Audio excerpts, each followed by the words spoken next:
On espère toujours de la prochaine Coupe du Monde qu'elle récompense le plus beau jeu. Mais hormis le Brésil de Didi, de Garrincha et de Pelé, les meilleures équipes n'ont pas forcément gagné. Ni la France de Platini, non seulement on est très déçus, mais on est super écœurés. Ni la Hollande de Cruyff, pas plus que le Portugal de Zébio ou la Hongrie de Puskás. La faute, bien sûr, à la glorieuse incertitude du sport.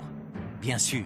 Sauf que les défaites des meilleures équipes du monde ne doivent rien au hasard, mais plutôt à des enjeux assez étrangers au sport. Vous n'avez pas le droit de parler avec les prisonniers. Non, si no es posible hablar. Ce stade, c'était un camp de concentration. De nombreuses victoires sont le résultat d'arbitrages pour le moins contestables. Et elles obéissent à une règle non écrite qui veut que les pays organisateurs doivent aller le plus loin possible dans la compétition. Spectacle et recettes obligent. C'était un grand complot parce que la fédération anglaise savait que c'était mieux de jouer à Wembley. C'était l'Argentine des généraux, quoi. On était en pleine dictature militaire.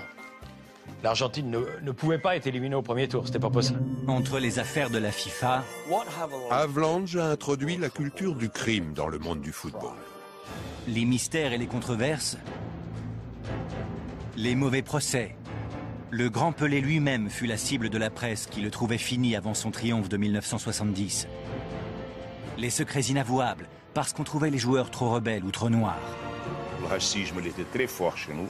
Le noir n'avait pas la mentalité forte, on était fragile, on avait tous les défauts. La tragédie du Maracana a été une tragédie raciale. On se résignerait à accepter que tous les coups sont permis, que la stratégie doit l'emporter sur le génie et que seule la victoire est belle. On pourrait se laisser aller à dire que la coupe tant convoitée est pleine, compromise avec les pires régimes, tolérant tous les excès, la violence, le dopage, fermant les yeux sur des matchs suspects. C'est le match de la honte. Ils devraient retirer leur licence à ces 22-là. Sur des comportements hallucinants et des arbitres complices. Mais on a envie d'y croire encore. Peut-être parce que, avec ses passions humaines, ses rivalités et ses conflits, avec ses bons et ses méchants, sa belle époque aussi, ses coups de génie et ses coups du sort, ses déceptions et ses émerveillements, les Coupes du Monde nous font vivre épisode après épisode, tous les 4 ans depuis 1930, le plus incroyable des feuilletons.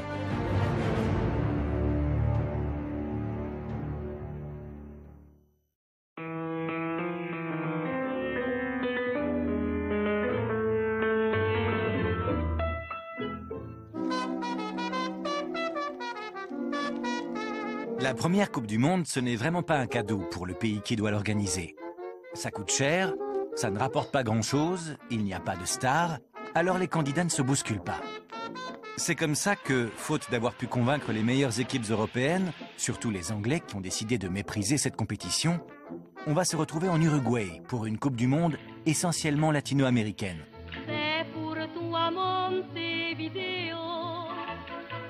Pour devenir l'organisateur de cette Coupe du Monde, l'Uruguay a tout de même dû faire valoir quelques arguments. Son équipe de football, la déjà céleste, a remporté les 2 derniers Jeux Olympiques. Et surtout, comme elle vit ses plus riches heures, elle s'est engagée à prendre en charge les frais de déplacement de tous les participants. Ce qui n'est pas rien alors que le monde plonge dans la crise. Il n'y a donc que 4 équipes européennes pour faire le voyage. Un très long déplacement à bord du paquebot Conteverde. Les Français voyagent avec leur compatriote Jules Rimet, le président de la FIFA et inventeur de la Coupe du Monde. Parmi ces Français, Lucien Laurent, qui va devenir le premier buteur de l'histoire de la Coupe, et un capitaine, Alexandre Villaplane, qu'on retrouvera 10 ans plus tard sous d'autres couleurs, celle de la Gestapo française. Durant la traversée de l'Atlantique, pour toute préparation, on doit se contenter d'un peu de gymnastique sur le pont, puisque très vite, les quelques ballons dont on dispose passent par-dessus bord. Enfin, le 1er juillet 1930, la Coupe du Monde peut commencer. Il y a déjà, comme cela deviendra une tradition, de gros problèmes d'arbitrage. Le plus marquant d'entre eux est ce coup de sifflet final donné 6 minutes avant la fin du temps réglementaire par l'arbitre du match France-Argentine, alors même qu'un attaquant français file droit au but. Le jour de la finale, on prend quelques précautions, comme celle de débarrasser les supporters de leur arme à feu à l'entrée du stade.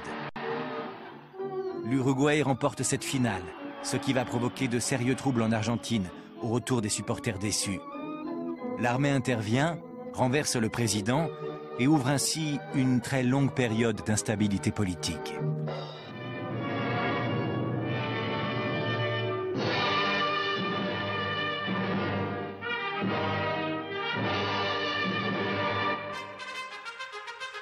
Un dictateur, ça doit montrer sa force. Alors, dans toutes les situations, Mussolini se présente en grand sportif, faisant croire qu'il excelle en tout, s'exhibant dans l'effort torse nu, dévalant les pistes, avalant des kilomètres à vélo, célébrant les grands champions qui doivent bien sûr leurs exploits au génie fasciste. Le Duce prétend aimer le sport, mais il n'aime pas le football. Il n'y comprend pas grand-chose. Tout ce qu'il en retient, ce sont ces foules qui vocifèrent d'autres noms que le sien. Il se méfiait du football parce que c'est un sport anglais, c'est un sport professionnel et surtout c'est un sport qui est déjà assez populaire pour entretenir toutes les divisions dans la société italienne, donc toutes les rivalités de clubs. Ce n'est finalement qu'à la veille de la compétition qu'il se rend compte que sa présence dans le stade, devant des centaines de journalistes étrangers, une présence évidemment qui va s'accompagner du dialogue rituel avec la foule qu'il affectionne particulièrement, va pouvoir être d'une propagande utile et efficace. Mussolini va donc se résoudre à mobiliser l'appareil d'État pour l'organisation de cette deuxième Coupe du Monde. Le président de la fédération italienne, un général fasciste, prévient « Je ne sais pas encore comment, mais l'Italie doit gagner ce championnat. C'est un ordre. Un ordre bien reçu, puisque la fédération grecque de football se voit offrir 400 000 $ en échange du forfait de son équipe qui doit affronter l'Italie. » Autre preuve de la corruption en cours, avant la finale contre la Tchécoslovaquie, l'arbitre dîne avec Mussolini. Il saura se montrer reconnaissant à son hôte. Et cela lui vaudra tout de même d'être radié à vie. Le résultat de la finale ne sera pas remis en cause. L'Italie a gagné sa première Coupe du Monde.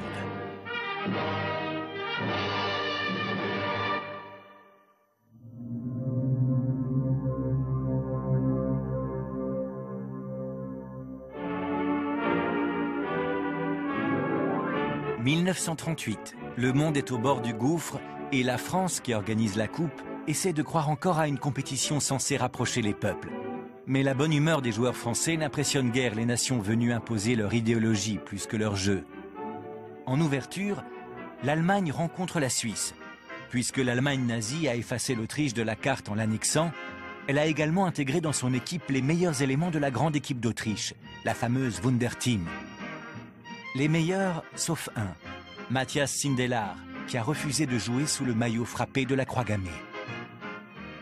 Le 29 janvier 1939, on retrouvera son corps inanimé avec celui de sa compagne. On les retrouve morts tous les deux dans son appartement. On les retrouve morts et on n'a jamais su ce qui s'était passé. On sait seulement que la Gestapo, la police politique, est intervenue. Ils ont emporté les corps et les ont immédiatement incinérés. En France, pour cette Coupe du Monde, la fusion imposée entre joueurs allemands et joueurs autrichiens ne prend pas. L'Allemagne éliminée, c'est l'Italie qui va porter très haut les couleurs des régimes totalitaires. Giuseppe Meazza, le capitaine italien, le signifie clairement au président français Albert Lebrun. Dans le contexte de 1938, où les relations se sont tendues entre la France et l'Italie, où Mussolini commence à réclamer la Corse, la Savoie, la Tunisie, eh bien, ce salut fasciste prend un autre sens. Le coach de l'équipe italienne, Pozzo, un nationaliste très radical, ancien combattant de la Première Guerre mondiale, considérait le football comme une guerre et son équipe comme des soldats au front. C'est dans cet esprit qu'il est allé en France, la France démocratique, socialiste, qu'il a fait le salut fasciste et gagné la Coupe du Monde. C'était une opération de propagande très réussie pour le régime. L'Allemagne nazie, jalouse des victoires de l'Italie fasciste, voudra organiser la Coupe du Monde 1942 chez elle. Mais le Troisième Reich sera alors plus préoccupé à mettre le monde à sa botte qu'à l'inviter pacifiquement à chausser les crampons.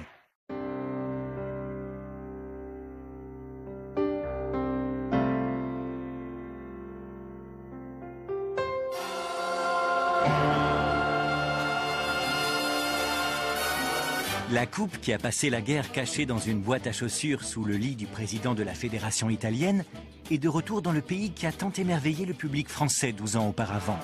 Tout le Brésil attend l'événement. On a construit le plus grand stade du monde, le Maracanã. Il est censé, comme l'écrit le journaliste Mario Filho, donner au Brésil une âme nouvelle. Les équipes étrangères sont stupéfaites par la nouvelle dimension que les Brésiliens ont donnée à la Coupe du Monde. Et bientôt, ce sera le jeu brésilien qui leur coupera le souffle. La Seleção, dont les derniers matchs de préparation ont été décevants, enchaîne les victoires spectaculaires. À l'évidence, les Brésiliens n'ont pas le même rapport au ballon que le reste du monde. Ils jouent, jonglent, s'amusent, inventent.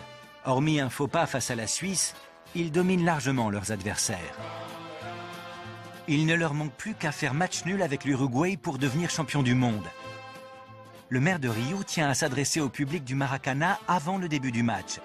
Il annonce déjà la victoire de l'équipe du Brésil, supérieure à toutes les autres. Et il termine en la saluant comme celle qui va conquérir le plus beau des titres. Il y avait un tel écho. Le public était tellement exalté que je me disais, mon Dieu, tout va s'effondrer. On avait vraiment l'impression que le Maracanã s'effondrerait. Pourtant, c'était très beau tout ça. Le Maracanã plein. C'était merveilleux. La suite est plus inattendue. C'est un cauchemar que personne au Maracanã n'a imaginé vivre. L'Uruguay égalise. Puis Djidia marque le but de la victoire uruguayenne. Seules 3 personnes ont fait taire le Maracanã. Le pape, Frank Sinatra et moi.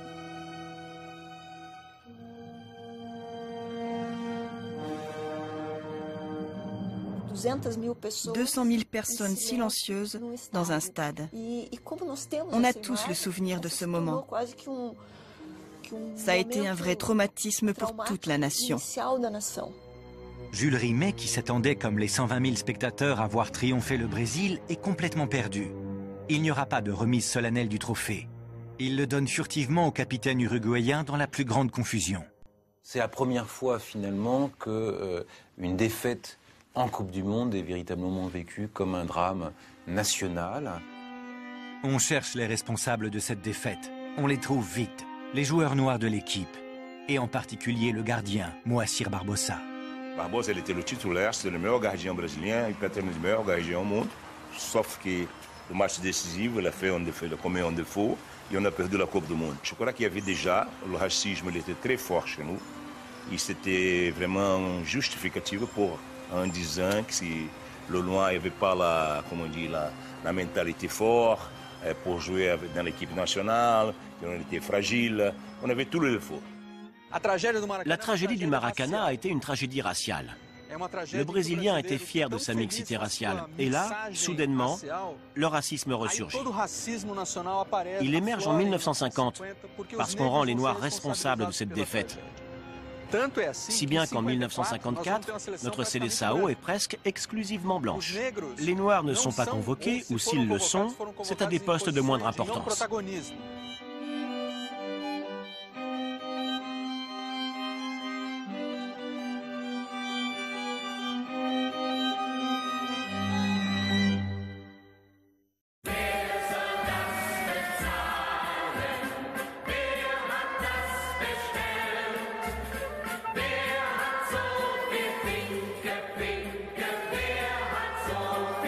Contre toute attente, c'est l'Allemagne qui remporte cette 5e Coupe du Monde.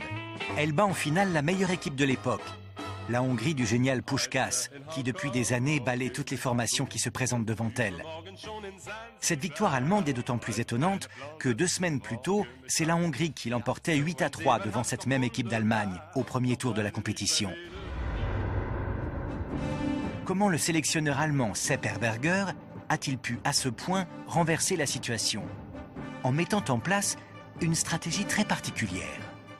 Herberger aligne une équipe B qui se fait étrier 8-3 par les Hongrois, mais surtout pendant laquelle Puskás est blessé presque intentionnellement par un défenseur allemand. C'est la marque du passage de l'équipe d'Allemagne d'un jeu technique à un jeu beaucoup plus physique, voire violent. L'Allemagne fédérale libre s'est choisi le même entraîneur qu'au temps du nazisme.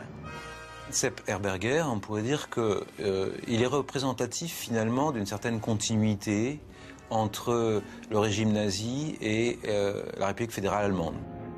Pour la finale, la Hongrie était largement favorite, même avec son meneur de jeu Puskás, diminué suite à sa blessure du premier match. La Mannschaft a disposé d'atouts qu'on peut même qualifier d'armes secrètes. Première arme secrète, les crampons à vis à hauteur réglable selon l'état du terrain. Des crampons vissés bien plus efficaces sur terrain glissant, comme c'était le cas ce 4 juillet 1954, que les crampons ordinaires dont disposaient les autres équipes.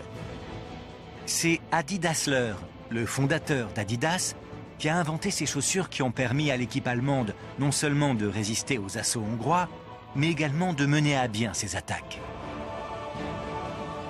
Et à la 84e minute, Rahn, peu subtil mais combien efficace par son style direct, marque le but de la victoire. Deuxième arme secrète, au lendemain de cette finale victorieuse, les joueurs allemands sont tous frappés par une jaunisse due à de mystérieuses injections.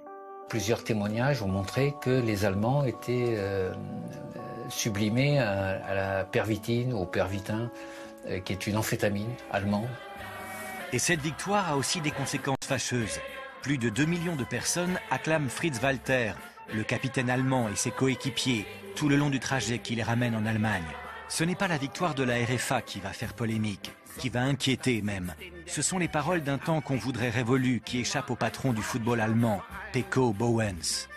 Et le Peko Bauens s'est manifestement oublié parce que ce régime nazi a quand même duré et il a laissé des traces, et notamment au point de vue du vocabulaire. Il a expliqué que nous avons vaincu enfin après avoir été battus 2 fois.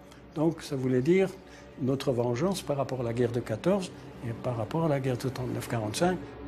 Les débordements consécutifs à cette victoire allemande vont embarrasser les autorités qui rappelleront que l'essentiel est dans la fraternité européenne.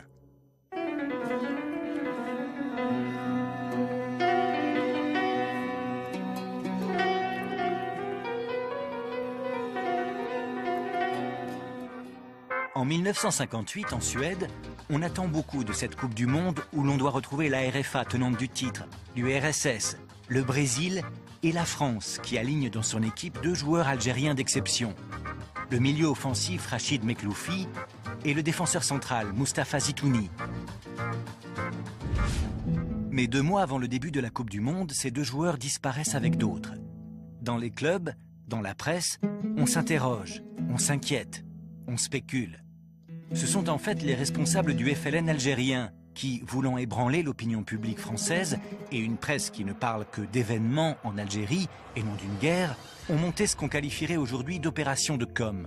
Au mois d'avril 58, ils ont décidé de prendre les 10 meilleurs joueurs des internationaux A, etc., pour aller à Tunis. Moi, je ne l'ai su qu'on partait qu'au dernier moment. Ils m'ont dit, demain, on part. Bon, on part. Comme ça, sans explication, sans rien du tout. 10 footballeurs nord-africains, tous vedettes internationales du ballon rond, ont quitté la France au cours d'une opération parfaitement orchestrée. Certains fugitifs ont rallié Tunis, où ils ont été immédiatement pris en main par des émissaires du FLN. La population, les gens qui vont au stade, etc., se sont posé la question. Pourquoi ces gens-là sont partis? Alors, bon, ils ont un petit peu cherché. Ils sont partis parce qu'il y a une guerre en Algérie. Et là, personne ne savait. Rachid Mekloufi n'a pas hésité à s'engager pour son pays.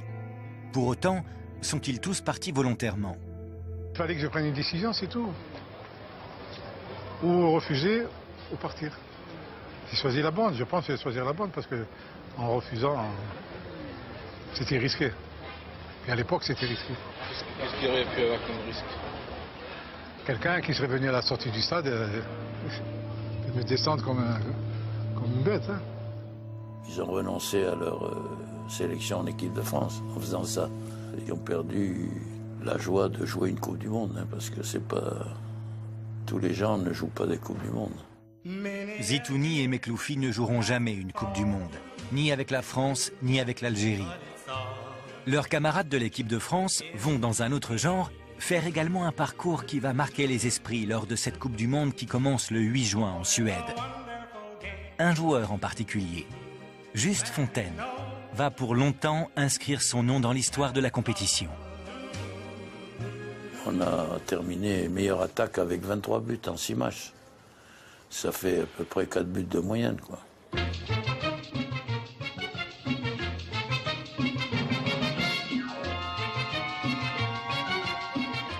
Reste aux Français à affronter un Brésil qui a découvert qu'on pouvait aussi défendre. Le Brésil, au bout du 5e match, il n'a pas pris un seul but. Donc, et je pense qu'ils avaient un peu peur de nous parce qu'on avait déjà marqué 15 buts en 4 matchs. L'équipe française se qualifie pour les demi-finales et rencontre le Brésil à Stockholm.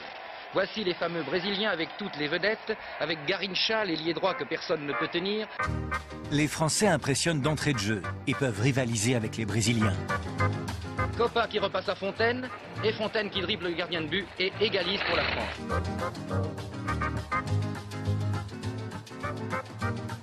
Tout va plutôt bien pour eux jusqu'à la 26e minute. C'est Jonquet qui est blessé, très gravement blessé, fracture du péroné, à la suite d'un contact avec l'avant-centre adverse, avec Vava. C'est une époque où le règlement interdit le remplacement des joueurs, même gravement blessés.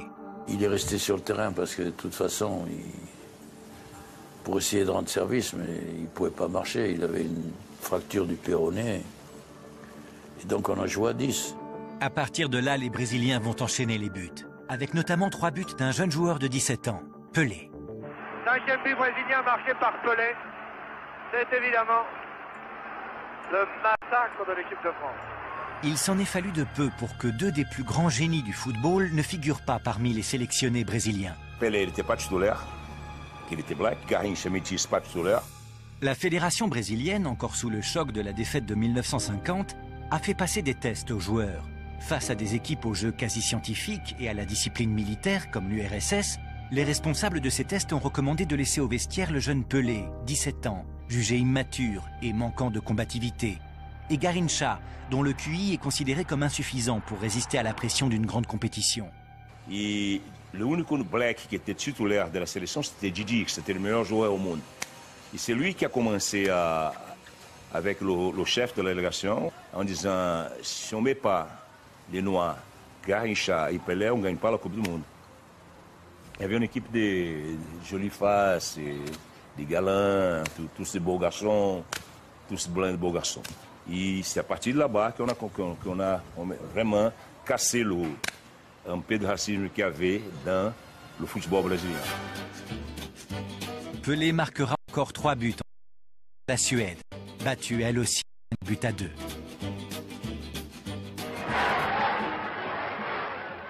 À travers une foule compacte, les 2 quarts sur le toit desquels était juchée l'équipe glorieuse se sont frayés un chemin jusqu'au palais du gouvernement. Véritable marche triomphale qu'on n'avait jamais imaginée pour des joueurs de football. Ballons d'honneur, décorations et dons de toutes sortes, argent, propriété, sont tombés dans les mains des Pelé, des Vava, des Didi, dont les noms sont aujourd'hui pour le Brésil des noms de héros nationaux.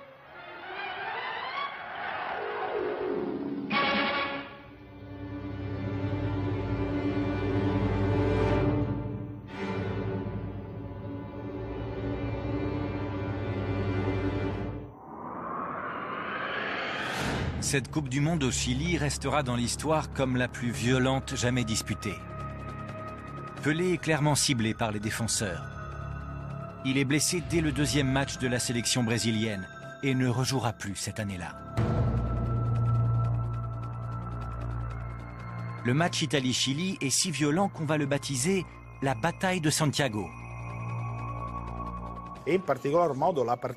C'est surtout le match contre le Chili que l'histoire retient comme la bataille la plus impitoyable. Peut-être même la plus sanglante que notre équipe nationale ait jamais disputée sur un terrain lors de la Coupe du Monde. Le premier avertissement intervient 12 secondes après le coup d'envoi et la première exclusion à la 12e minute. La police doit intervenir à 3 reprises à la demande de l'arbitre pour séparer les joueurs. 2 journalistes italiens ont réalisé un reportage très méprisant sur le Chili. Ils parlaient de rues pleines de prostituées, du fait que rien ne fonctionnait, que tout le monde était pauvre. Les Chiliens ont été révoltés par cet article. C'est ce qui explique ce match. L'atmosphère du match Chili-Italie est la conséquence directe de cet article de presse. Car la presse italienne a été très dure envers le Chili, a dénigré la ville de Santiago et notre façon de vivre, et spécialement à l'égard des femmes chiliennes.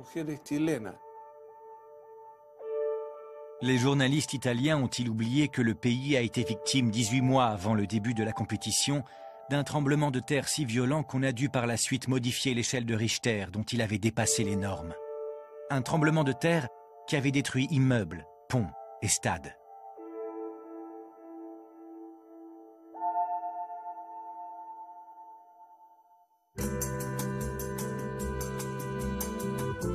Garrincha encore. Garrincha qui fait sa feinte classique effectue un superbe centre. Vava assure si vous l'avez vu. On préférera se souvenir, dans cette Coupe du Monde de brut, des déhanchements du prodigieux Garrincha, qui va permettre au Brésil de gagner à nouveau une Coupe du Monde.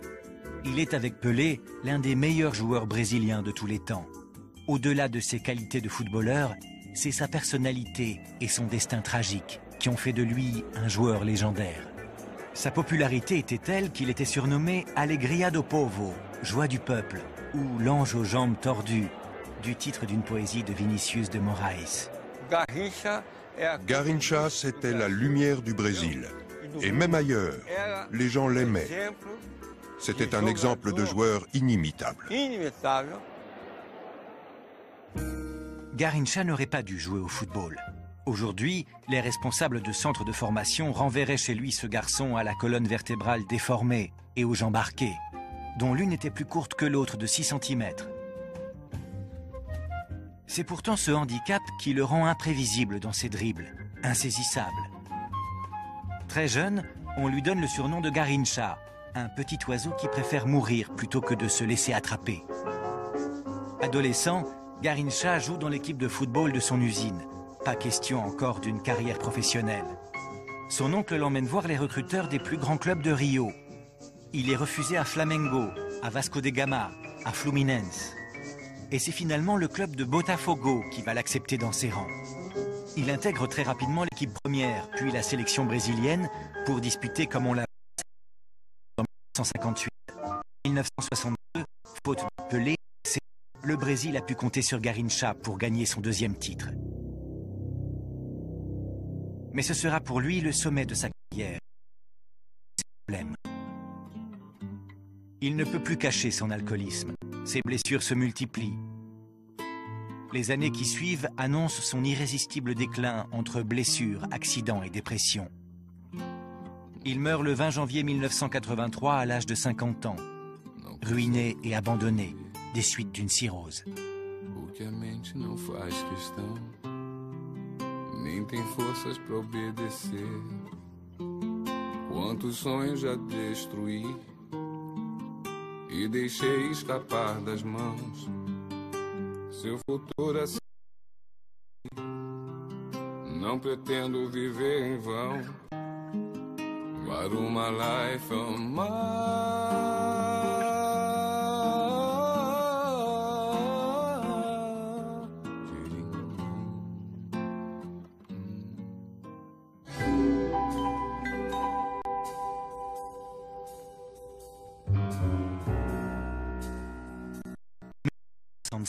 l'Angleterre accueille enfin la Coupe. Et elle compte bien montrer au monde que le football est ici chez lui, plus que n'importe où sur la planète. Mais ça commence mal. Quelques semaines avant l'ouverture de la compétition, le trophée Jules Rimet, exposé au Westminster Hall, disparaît.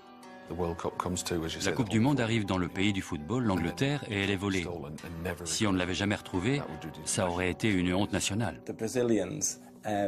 Les Brésiliens ont dit que ça ne serait jamais arrivé au Brésil, que même leurs voleurs aimaient trop le football pour voler la Coupe du Monde. Pelé a dit que c'était une honte nationale.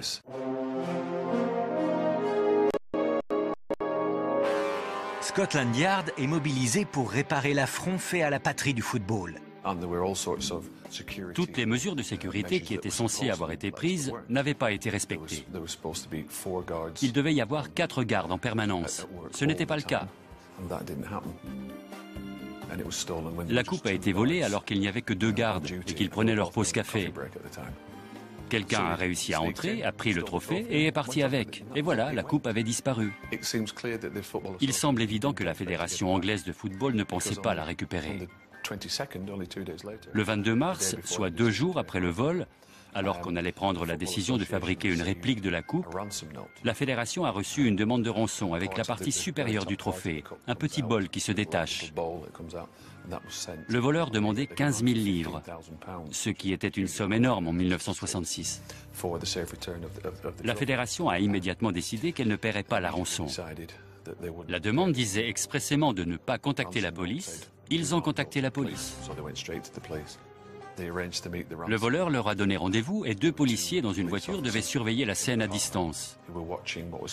C'était un policier et une policière qui se faisaient passer pour un couple. Ça a tourné au fiasco. Celui qui demandait la rançon s'est enfui. La voiture de police a été volée. Il avait eu le temps de reconnaître qu'il ne savait pas où se trouvait la coupe. Alors que l'enquête piétine, la coupe Jules Rimet réapparaît miraculeusement. La coupe fut retrouvée une semaine plus tard dans un buisson dans le sud de Londres, par un bâtard nommé Pickles. En Angleterre, tout le monde connaît le nom de ce chien qui a retrouvé la Coupe du Monde. Le trophée retrouvé, la Coupe du Monde peut commencer.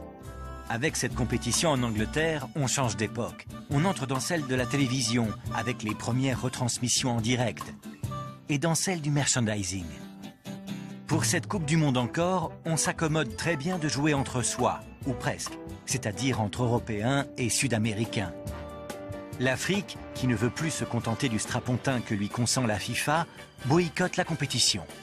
It now gives me great pleasure to declare open the 8th